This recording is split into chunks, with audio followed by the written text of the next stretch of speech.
ഒട്ടോയല്ല ഇവനെൻ്റെ തുണയളിയ, റോഡിൽ ഇവനൊരു കെടുവളിയ. ഒട്ടോയല്ല ഇവനെൻ്റെ തുണയളിയ, റോഡിൽ ഇവനൊരു കെടുവളിയ. പക്ഷേ ഇപ്പം ഒരു പ്രയോറിറ്റൈസ് ചെയ്യുമ്പോൾ എന്നാലും പ്രാധാന്യം കൂടുതൽ ആർക്കാ കൊടുക്കുക?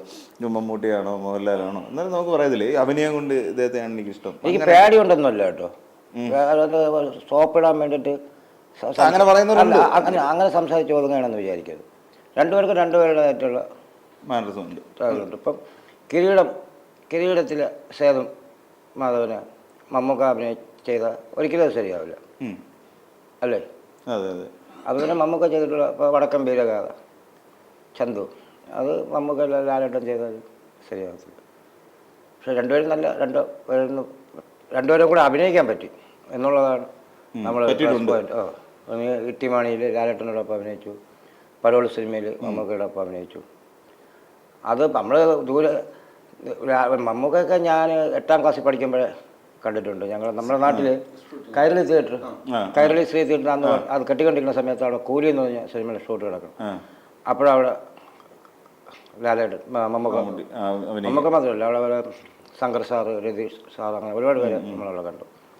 പിന്നെ ലാലേട്ടനെ പിന്നെ ഒരുപാട് പേരോട് കണ്ടിട്ടുണ്ട്. പിന്നെ ഇവിടെ മുടവമ്പോളായിരുന്നല്ലോ, അല്ലാതെ പല സ്ഥലത്തും വെച്ച് ലാലേട്ടനെ കണ്ടിട്ടുണ്ട്. പിന്നെ ഏറ്റവും അടുത്ത്, വളരെ അടുത്ത് ചെങ്കോൽ സിനിമയുടെ ഷൂട്ടിംഗ് നമ്മുടെ അരിസ്റ്റോ ജംഗ്ഷനിലെ അരിസ്റ്റോ ഉണ്ടായിരുന്നു. അപ്പോഴാണ് ലാലേട്ടൻ്റെ അഭിനയം നേരിട്ട് കാണുന്നത്. കൂടെ അഭിനയിച്ചപ്പോൾ എങ്ങനെ ഉണ്ടായിരുന്നു ഇവരുമായിട്ടുള്ള ഒരു അടുപ്പം? കൂടെ അഭിനയിച്ചപ്പോൾ എന്താ, ഇട്ടിമണിയിൽ അഭിനയിക്കുമ്പോൾ ലാലേട്ടനെ വന്ന് ഞാൻ വിളിച്ചുണർത്തുന്നതാണ്. പുള്ളി കട്ടിൽ കിടക്കും, ഞാൻ വന്ന് വിളിച്ചുണർത്തുന്നതാണ്. അപ്പോൾ ഇവരെ കുറിച്ച് നീളുണ്ടായില്ല ഗന്ധമുണ്ട്. അത് പറഞ്ഞപ്പോൾ ഭയങ്കര സ്പീഡായിപ്പോയി.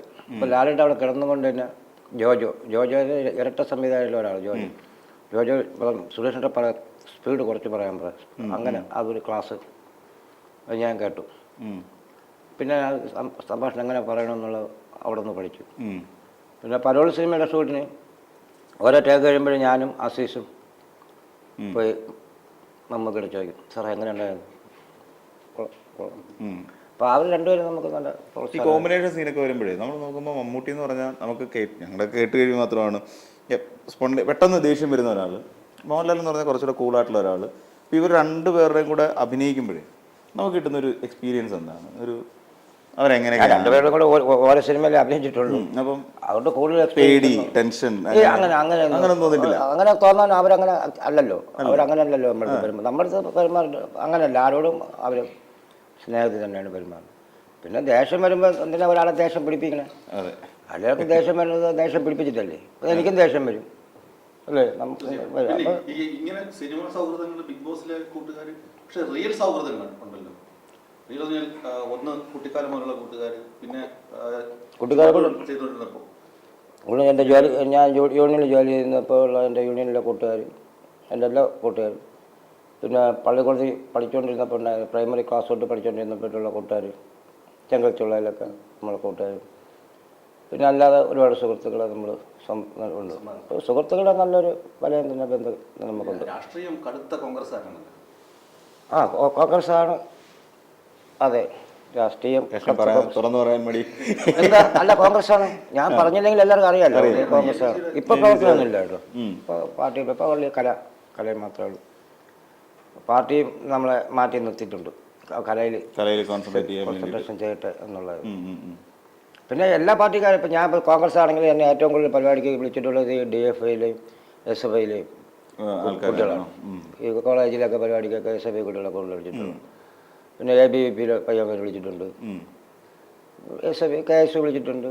അവർ കൂടുതലും വിളിച്ചിട്ടുള്ളത് ഇവരാണ്, SFIയും DFI കൂടുതൽ വിളിച്ചുള്ള പരിപാടികളെന്ന് പറയുമ്പോൾ പാട്ട്, അതുപോലെ ഇപ്പോൾ തന്നെ ഒരുപാട് ആൽബങ്ങൾ വരുന്നുണ്ട്.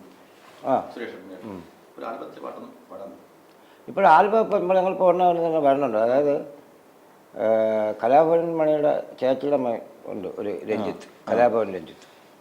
അപ്പോൾ കലാഭവൻ രഞ്ജിത്തിനെ വെച്ചിട്ട് നമ്മളൊരു ആൽബം ചെയ്യുന്നുണ്ട്. അത് കലാഭവൻ മണിയുടെ ഓർമ്മയ്ക്ക് വേണ്ടിയിട്ടാണ്. ഇത് പാട്ട് ഫുള്ളാ പാടാനുള്ള പെർമിഷൻ എനിക്കില്ല കേട്ടോ, അത് അവർ പുറത്ത് ഇറക്കിട്ട് പാടാൻ. കുഴപ്പമില്ല, കുറച്ച് നമുക്ക് ഒട്ടോയല്ല ഇവനെൻ്റെ തുണയളിയ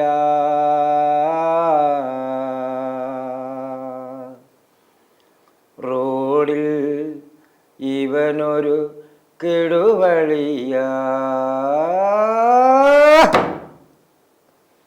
ഒട്ടോയല്ല ഇവനെൻ്റെ തുണയളിയ റോഡിൽ ഇവനൊരു കെടുവളിയ ഒട്ടോയല്ല ഇവനെൻ്റെ തുണയളിയ റോഡിൽ ഇവനൊരു കെടുവളിയ പട്ടിണി മാറ്റണം നിധിയളിയ ഇവനെൻ്റെ കരളിൻ്റെ കരളളിയ പട്ടിണി മാറ്റണം നിധിയളിയ ഇവനെൻ്റെ കരളിൻ്റെ കരളളിയ ഒട്ടോയല്ല ഇവനെൻ്റെ തുണയളിയ റോഡിൽ ഇവനൊരു കെടുവളിയ പട്ടിണി മാറ്റണം നിധിയളിയ ഇവനെൻ്റെ കരളിൻ്റെ കരളളിയ പാവപ്പെട്ടവൻ്റെ തേരളിയ ഇവൻ തൊഴിലാളി കൂട്ടത്തിൻ മുത്തളിയ പാവപ്പെട്ടവൻ്റെ തേരളിയ ഇവൻ തൊഴിലാളി കൂട്ടത്തിൻ മുത്തളിയ ഒട്ടോയല്ല ഇവനെൻ്റെ തുണയളിയ റോഡിൽ ഇവനൊരു കെടുവളിയ ഒട്ടോയല്ല ഇവനെൻ്റെ തുണയളിയ റോഡിൽ ഇവനൊരു കെടുവളിയ. ഓക്കെ, അടിപൊളി. ഇത് ഭയങ്കര ഹിറ്റാവും. പിന്നെ പിന്നെ ഒരുപാട് പാട്ടുകളുണ്ടല്ലോ, പാട്ടുകൾ, ഷോകള്, ഇഷ്ടംപോലെ പാട്ടുകളുണ്ട്. അത് എടുത്തു പറയത്തക്ക അനുഭവം ഉണ്ടായ യാത്ര ഏതായിരിക്കും? പൊതു പരിപാടികൾ പോകുമ്പോൾ ഒരുപാട് പരിപാടികൾ എടുത്തു പറയത്തക്ക അനുഭവങ്ങൾ സമ്മാനിച്ച ഒരു യാത്ര പറയാം.